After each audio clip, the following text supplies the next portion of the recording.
növbette dünyada en güçlü buluvatkan bir uruş var, Stuteksiz uruş. Özek uruşu. Bu uruş hazır Xitay bilen Amerika oturusida intayın şiddetli berilevatıdı.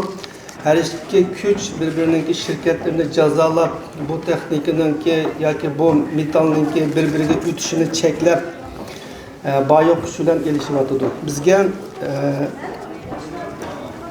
Abdüşkür Abdurreşit Muştimida Liksey sözler pirido, növbetlik Stuteksiz uruş, özek uruşu. Abdüşkür efendim sahnege merhamet.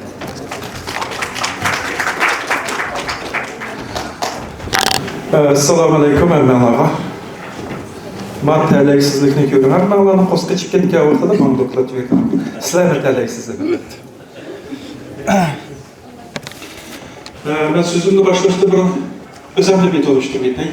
Çünkü bizden kaydımız için de doklat verildi. İsmim Abdüşkür Abdurreşit. Ben 97 yılı Şvetsariyaga doktorluk okuşuna bağlandım beri şu yerde yaşayayım ben. Hazır Şvetsariya Devletlik Telekom'dan uçur teknika idaresinde bulut yeşim layığı gücü hem şunakla teknika mesleki sok işleyim ben. Benim asasen bundan hizmetlerim şu iktisat sahasındaki mesela Şvetsariyadan bankaları, strahonya şirketleri, sağlamlık sahasında mesela doktorxanalar, onunki hükümetninki mesela herkese ministerliklerinki projektlerge mesela kılgar iş. Meniki sözlemek olan temam emlak tanıştırış kısmını Mehmet Doktorluğa açıldı oldu.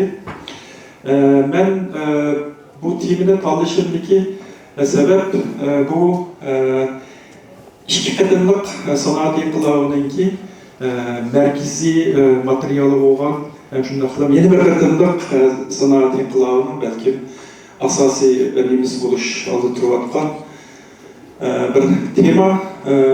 Ondan ki biz akıllığının gücünü anladık, dinin gücünü anladık, doğrularının gücünü anladık.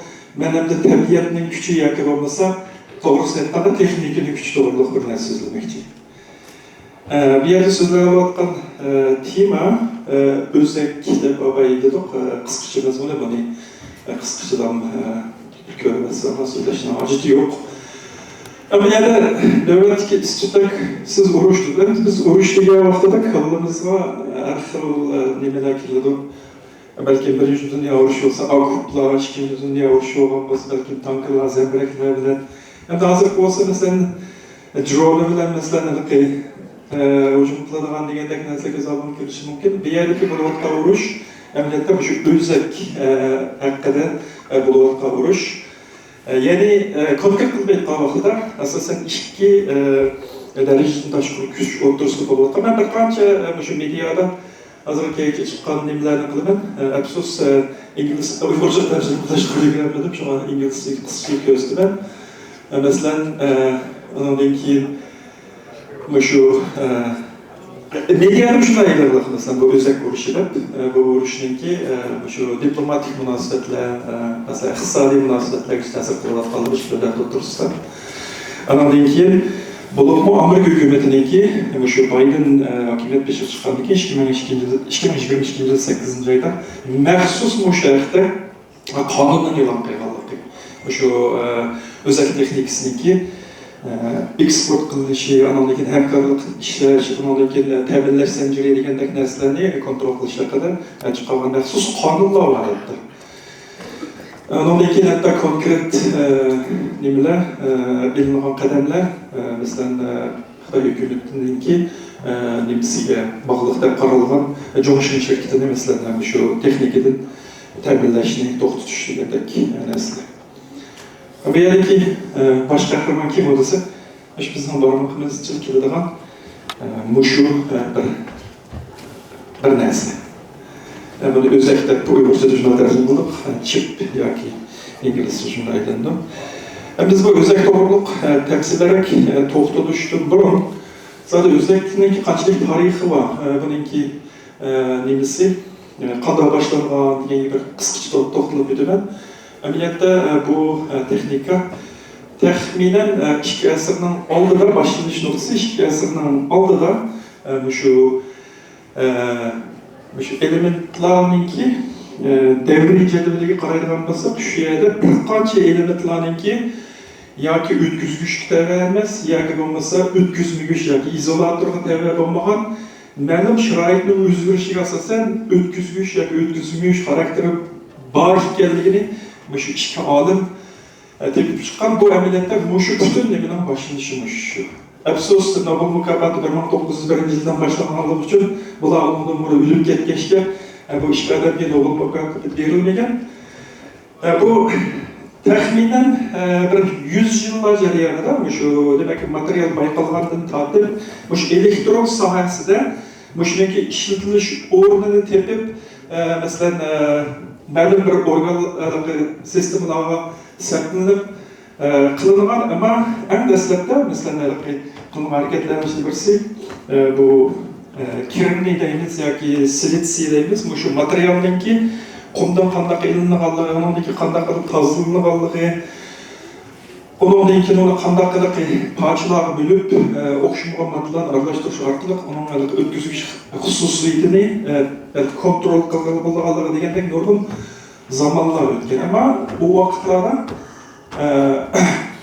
masalan bu elektronda ishlaydigan bir terminologiya var, buni uyg'urchasini bilmadim, tranzistor deymiz. Masalan, tunchi tranzistorniki shu texnikalar paydo bo'lguncha, ya'ni 100 yildan oshib ketgan shu texnika hozirgi zamon elektron texnikasiniki asosi bo'lgani uchun biz xarakterli qilgan bo'lgani uchun 1956-yili shu 3 olimga mukofot berilgan. Ondan keyin alayzal shu 10 yillardan keyin shu nimada birinchi tranzistorlar yasalgandan keyin bir qisqa hikoyasi bor, bu qanday paydo bo'lib qolganligini. Bu har bir tranzistor uchun birdan silikonning parchasi ishlatilgan. Ta vaqtida bu odamning ideyasi kelib, nima uchun bir parchaning ustiga bir qanchani qiyilib bo'lmaydi degan bir ideyani o'tirib qo'ygandan keyin shuna bilan bu ideya keyin taraqqiy qildirilib 1958-yilga kelgan vaqtida shu to'plashtirilgan Tokyo'li bir parcha silikon materialining ustiga nimani qilish, nurg'un tranzistorlarni qilish nimasidan boshlangan vaqtda balkim bir qancha tranzistor bo'lgan bo'lishi mumkin. Endi hozir bugungi kunlikda 2 milliard tranzistor nimaniki shu bir chipning ustida bo'lganligi hozir realga qo'yilmoqda. Bu texnika bu insoniyatga nihoyatda buzish xarakterli nima kelib kelganligi uchun 2000-yili buni mushtarlikki birisi Kilby degan odam, Jack Kilby degan odam Nobel mukofotiga erishgan. Endi yerga o'tkazgichninki yoki bo'lmasa shu o'zakninki roli haqida biroz to'xtalman. Bu yerda mayli bizim shu dokladimizda ekran ko'rsatayotgan narsa bo'lsin, yoki bo'lmasa ovozimizni yoritib chiqarayotgan narsa bo'lsin, yoki yanchiqimizda biz zerikib bosib o'ynaydigan bir narsa bor. Shularning hammasi mush texnikaning asosida bo'lgan. Ya'ni bugungi hayotimizni shu o'zaksiz tasavvur qilg'usiz darajada bizimki hayotimizni mayli qabul qilaylik, mayli qabul qilmaylik kerak. Demak bu o'zakninki shu raqamlik iqtisodninki ya'ni g'oliy asosli tayanch bo'lib qolganliginiki bir misoli. Ondan keyin biz raqamlik texnika degan vaqtida biz oldindan kompyuterning kuchini qilamiz. Kompyuterning kuchini masalan bugungi kunlikda jozimizning ostida bir kompyuter setadi. Shu kompyuterda foydalanadigan zaman asosan hozir yo'qolib ketdi. Endi masalan xuddi to'xni sizlarga nima deymiz, choqishni nima ketiblar. Xuddi to'xni qanday qilgan bo'lsa ishlatgan bo'lsangiz, bugun kompyuterning kuchini shunday ishlatgan bo'ladi. Endi buni qanday kuch ishlatildi deganda masalan Microsoft shirkatiga o'xshash, Amazon shirkatiga o'xshash yoki bo'lmasa Google'ninki cloud nimasi bulut subsidiyaga o'xshash mulozmatlarda setilib turib ishlatgan bo'ladi. Buni shuni ashini nima qilayotgan mulozmatlar deb aytgan narsalarni o'zi bilen özekten keldi. Hem biz hazır tarihini sözlep kelipler, işletilişi ötüp kettik, ameliyata bu arlıkta nurgun jarayan var. Bu jarayan deyip bilen münasebet diye vaxtıda en aldı bilen soğuk münasebetler uruşundan bağlık. İkincisi Amerika hükümetininki muş türlü savan meblegiga bağlık. Eğer soğuk münasebetler uruşu şu vaxtda dolmagan bolsa, belki Amerika hükümeti bu kadar meblağ sılıp muş tetbiqat türleriga şu kadar meblağ ajratmagan bolsa, belki bu kadar bir texnikalik yenilik belki bu dünyaya kelgan bolardi. Biz abayda tuttuk. 58. yılı toplaştırılan Tokyo'da peyda oldu dedi. Bu derlerdi soğuk münasebetler oluşunki başlanan mezgili. O vaxtıda şu bolupma Amerika'nınki başkurulan bomba Nemis'ten Rusya'dan rıqabet ait güçlük oldu. O vaxtıda mesela Rusya şöyle vakuumluk tügünçek deydik, bu kadar küçük nesil olduğu için. Şunun asasıdaki texniklerden bu başkurulan bomba yasagan, hem de onun logikalık Nemis'e ait güçlük bombalar için bombalarındaki enerjisi yok olmagan.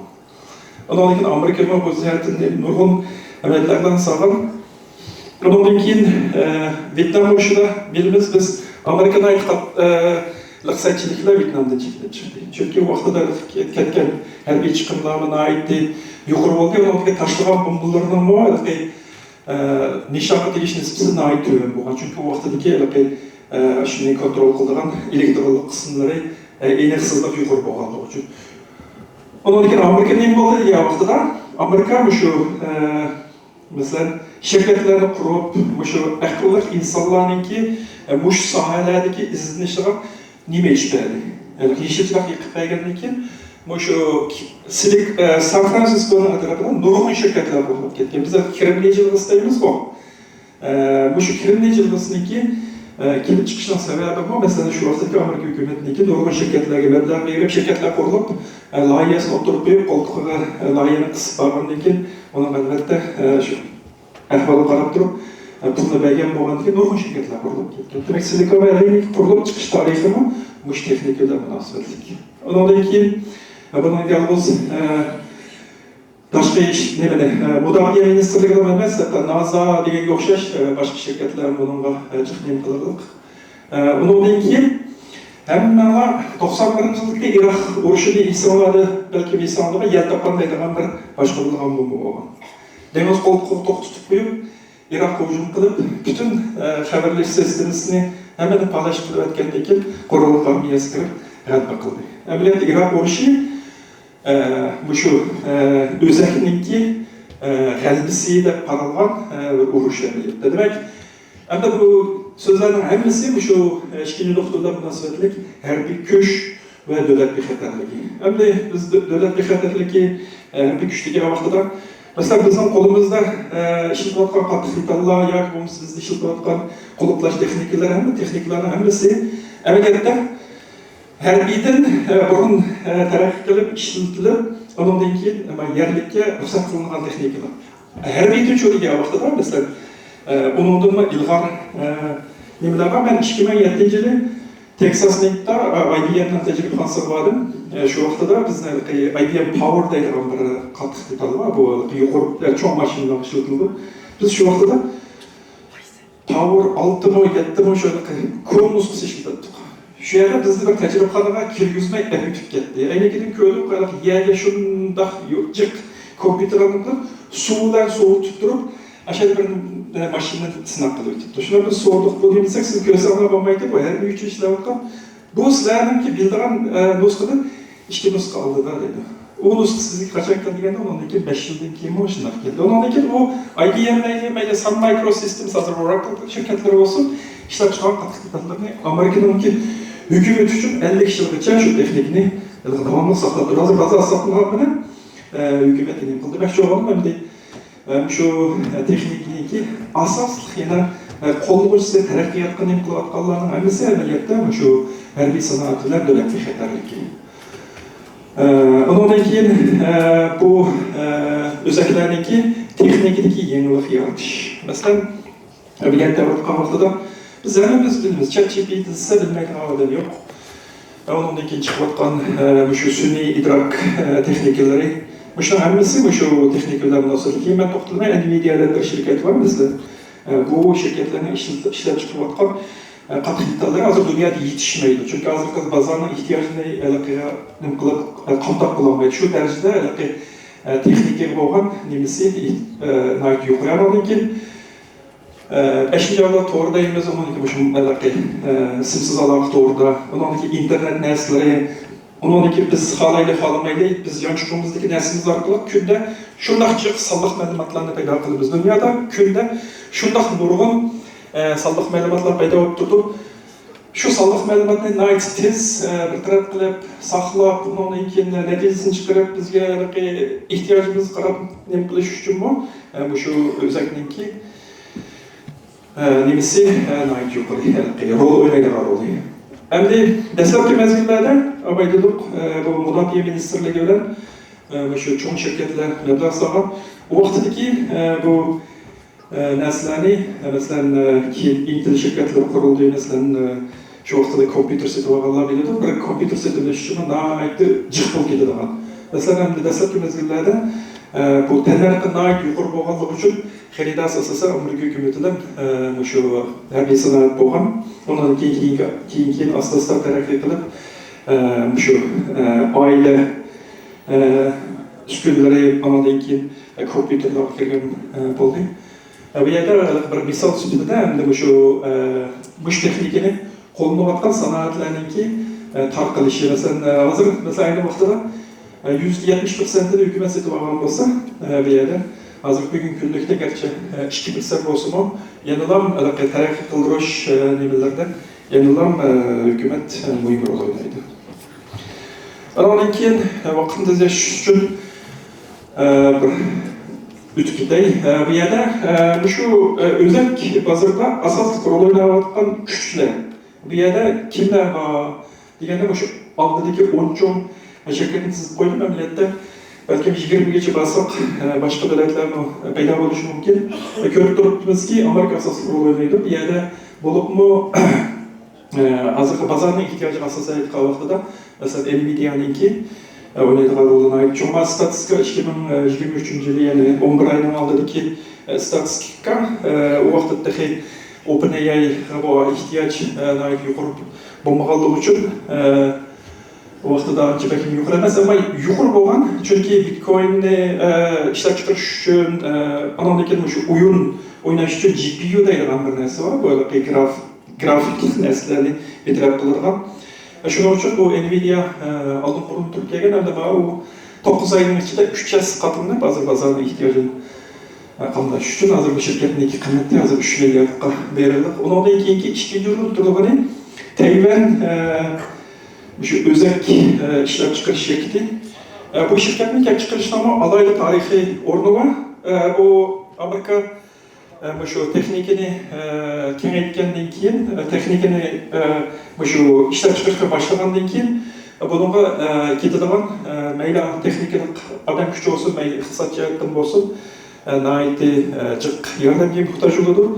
Undan keyin Shimoliy Atlantik tashkiloti bilan bu Varshava Ahdnamasi tashkilotlarining o'rtasidagi bu nimada bu Osiyo qismi yo'q. Shuning uchun bu Amerika aktivlik bilan Osiyo qismida o'ziga sherik bo'la oladigan davlatlarni izlaydi. Shu vaqtda izlagan vaqtida Tayvanningki o'rni muhim bo'lganligi uchun Tayvanni izlaydi, Yapon, Koreya, Malayziya, Singapur, Sharq Osiyodagi 4 cho'ng yo'lbos degan bir gaplar bizning o'qiyotgan vaqtlarimizda bordi. Shu 4 cho'ng yo'lboslar shu vaqtdagi Amerikaningki ittifoqdoshi bo'lish ustidan bir qism ishlarni mush davlatlarga yuklagan. Buning ichida Tayvan nihoyatda muhim o'rinda turgan. Undan keyin shu shirkat hozir 2 o'rinda turadi. Dunyodagi balki ko'p sondagi shu hisoblashga munosabatlik shu texnikaningki materialni mush shirkat ta'minlaydi. Agar bu shirkat bo'lmasa, qo'limizdagi iPhone'ning mavjud bo'lishi ehtimolligi yo'q. Shundan undan keyin boshqa shirkatlar bor, masalan, Broadcom degan shirkat, u hozir biroz namı çıkıp kaldı çünkü VMware'den yeni bir yoğun şirket setip algan ekan, belki hazır başka, belki o işki yorum o'tgan bo'lishi mumkin. Samsung'dan ba'dan bilamiz. Andan keyin Yevropada nihoyatda muhim bir shirkat bor. Buni tushuntish uchun balki ma'lumot bersa bo'ladi. Bu şirketler nima uchun shunday shirkatlar bo'lishi kerakligi vaqtida bu o'zak texnikasida bir shirkat o'ziga yolg'iz hamma ishni qila olish imkoniyati yo'q. Chunki bir shirkat uniki materialini tayyor qiladi, yana bir shirkat uniki sotliqini nima qiladi, uniki birlari uniki nipis holatga keladi, yana birlari uni ustiga shu elektrlik taxtalarni besib nima qiladi. Andan keyin eng muhim qismi mesela Silicon Valley'de layihələrdən şirkətlər var.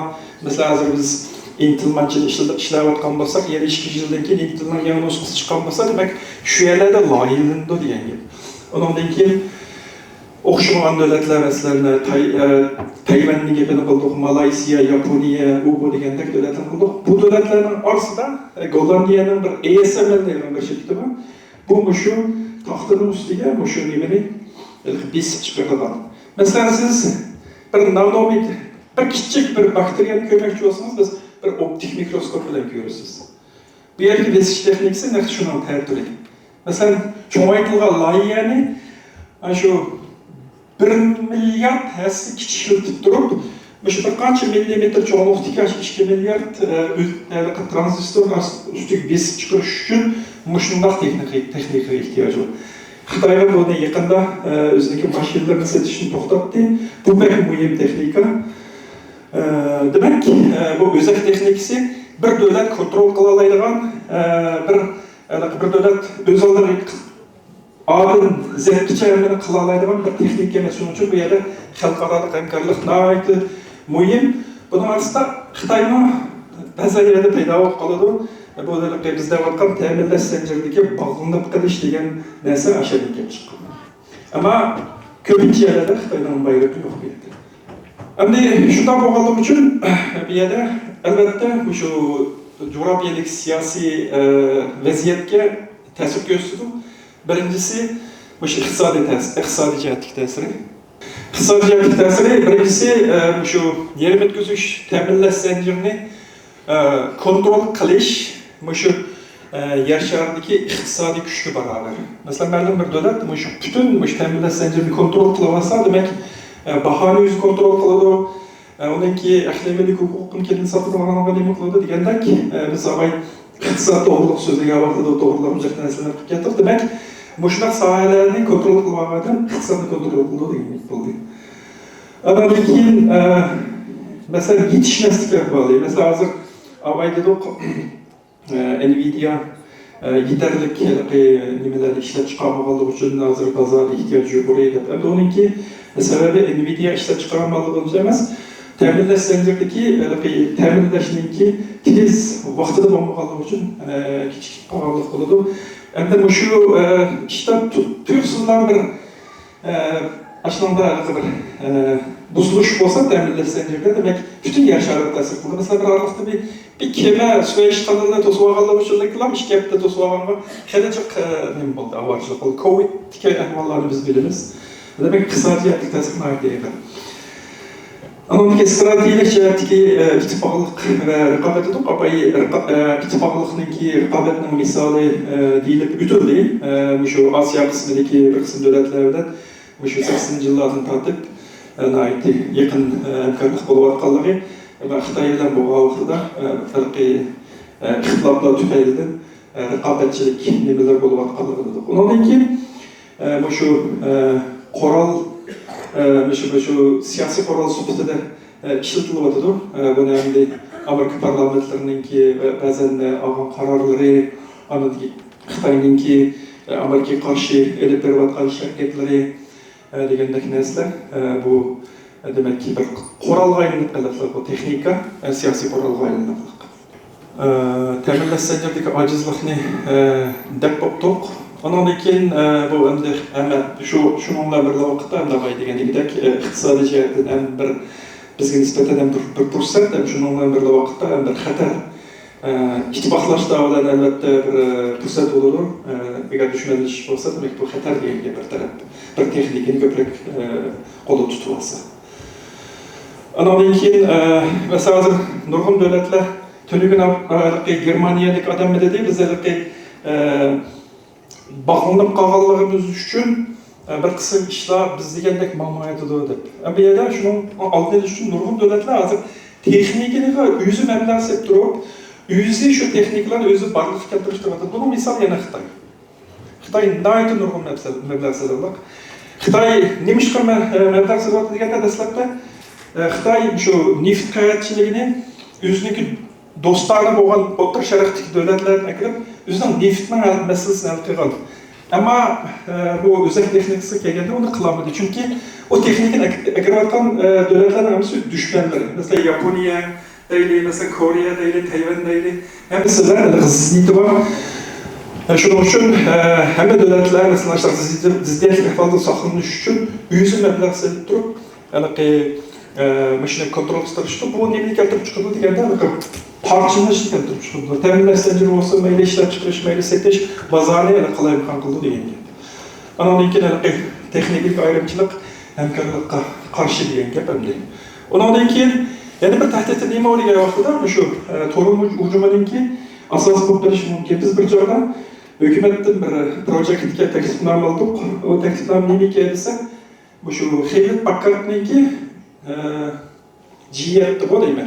G7 degan kompyuterni idayotgandan keyin bu to'g'ri uloq bo'lsa, to'g'ri orqali kompyuterni qo'zg'atib, ichidagi kuchini o'g'irlash ehtimolli qolgan ekanda. Shuning bilan bu hukumatniki nimasi bo'lganligi uchun biz butun Hewlett Packardniki mahsulotlarni hamma chiqarib etib, uning o'rniga yangi bir texnikani saqlaymiz degandan keyin biz IBM'ni tavsiya qildik. O vaqtlarda IBM Amerikaning shirkati vaqtida Xitoy sistemiga Lenovo sotmoqqa vaqtlar.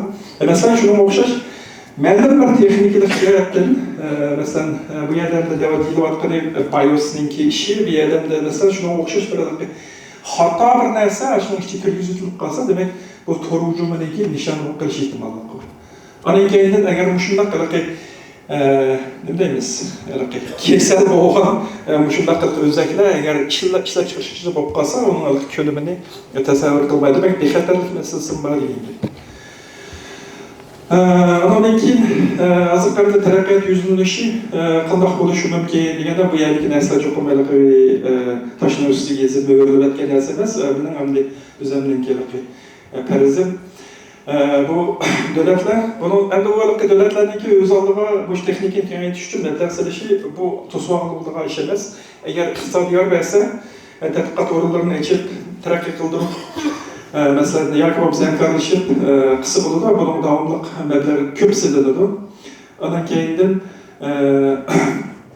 dunyoda endi masalan, ba'zi davlatlarga ba'zi texnikalar setilmaydi yoki bo'lmasa iqlimlik huquqi tufaylidan bir qism mahsulotlar eksport qilinmaydi.